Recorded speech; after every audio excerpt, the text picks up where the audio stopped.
inkastoo bilow uu yahay tartanka ugu xamaasadda badan dunida kubadda cagta ee Champions League haddana waxaynu wax ka ogaanaynaa shanta ciyaartooy ee ugu dhalinta badan goolasha loo yaqaan saddexleyda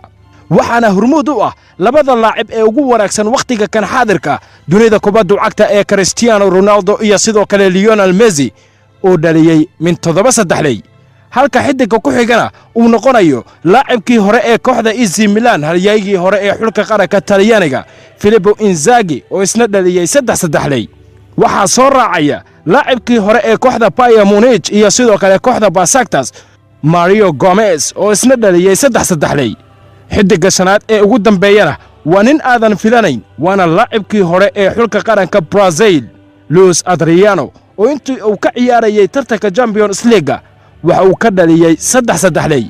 shantaas xidig ayaana hormuud u ah xidigaha ka dhaliyay goolasha loo yaqaan saddexleyda tartanka ugu xamaasadda badan qaarada Yurub ee Champions League